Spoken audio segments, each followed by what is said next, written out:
Hello, my Rotary family. I'm here in a cabbage patch along with my good friend Huang, who is the editor-in-chief of the Rotary magazine. Wen, this is a pretty cool place to be sitting, and tell us a little bit about these cabbages. President, we are right now in the middle of this cabbage field. We're in Siji Pingtai village.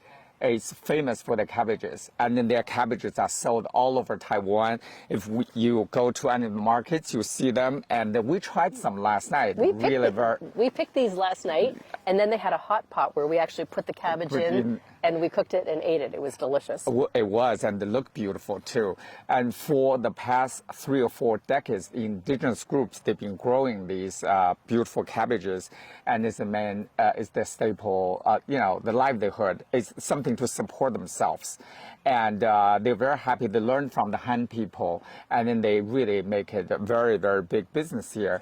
And a lot of indigenous groups, they are supported by the cabbages.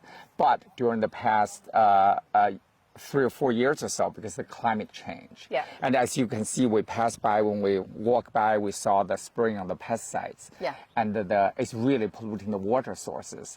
And there's tough competition. More and more people are growing cabbages.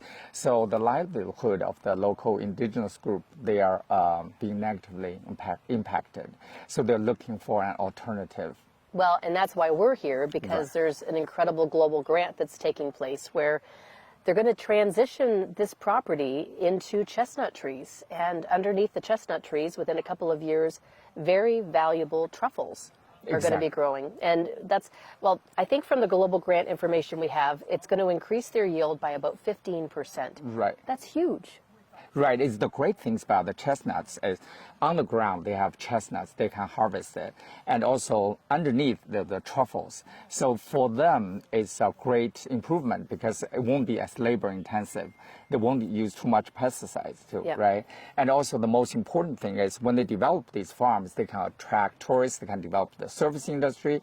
It's the way to keep young people in the village, because during the past that we talked to some indigenous people, they were saying that how young people are leaving the villages to go to Taipei and to look for better economic opportunities. Well, even yesterday we saw some of the farmers 70 and 80 years old in the field working on and tending the crops. That's very labor intensive. Very labor intensive. Yeah, and the men, women, they all work in the field together.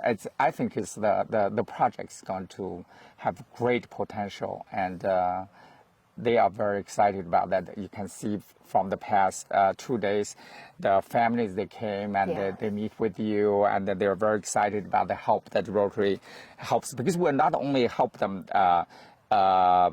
transform into a new, probably more profitable crop, but it's also like the Rotary clubs help them do training and learning more about the environment, and it fits with the Rotary goals, when our area is focused. Well, that's exactly it. We're touching on community and economic development. We're talking about the environment. We're talking about multiple areas. Yeah, the water resources we're helping. It's really a very great project. We hope they will succeed.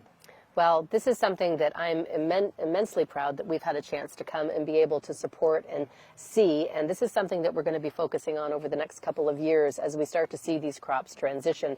And I think it's a best case model that we can use and scale, not only here in Taiwan, but probably in other places as well. And so it's a great opportunity to see the relationship between government, the university that's here providing expertise, our Rotary family, and the indigenous farm community. So stay tuned. I think we're going to have a lot more about this story that we're going to share in the future.